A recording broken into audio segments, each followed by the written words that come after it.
तिथे शाळेत जाणाऱ्या, सहली जाणाऱ्या, आमच्या प्रेग्नंट महिला, आमचे ज्येष्ठ नागरिक, तिथे अनेक ऍक्सिडेंट्स त्या रोडवर झालेत. आमची एवढीच भूमिका आहे की आम्हाला रस्ता रिपेअर करून हवाय, कारण का ती इमर्जन्सी आहे.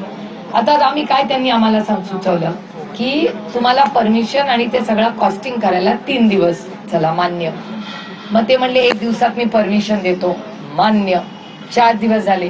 त्याच्यानंतर ते म्हणले की टेंडरला 20 दिवस. आता आपले विजय कोलते आणि सुदाम आप्पा म्हणाले की 21 दिवस लागत नाही, 7 दिवसात होतं. तर मग 3 दिवस, 4 दिवस आणि पुढचे 7 दिवस हे रुटीन आहे. तज्ञ म्हणतात त्यांनी काम केलंय. म्हणजे किती दिवस झाले? 11. मी त्यांना 3 दिवस वाढवून देते की अजून 3 दिवस घ्या. एखाद्या दिवस सुट्टी आली, दिवाळी, दसरा, काय तुम्हाला प्रशासनाच्या सुट्टी. 14 दिवसामध्ये मान्य. 14व्या दिवशी शंभो म्हणा, नारळ फोडा आणि बनेश्वर मंदिराचं काम सुरू करा 14 दिवसात. तर आम्ही 14 दिवस त्यांना द्यायला तयार आहोत.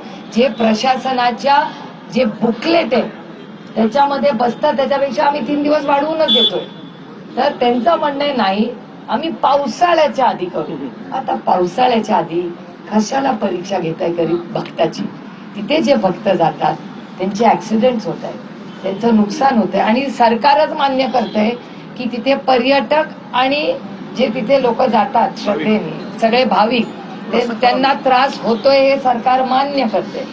सरकार म्हणते की तो रस्ता वाईट आहे, तो तातडीने केला पाहिजे, हेही मान्य करते. मग तुम्ही प्लॅन मधला रस्ता आहे सगळं जर आहे, तर मग पावसाळा कशाला पाहिजे? 14 दिवस देते ना. मी हट्ट करते का आम्हाला उद्याच पाहिजे आणि परवाच पाहिजे? अहो, आम्ही प्रशासनात काम केलंय.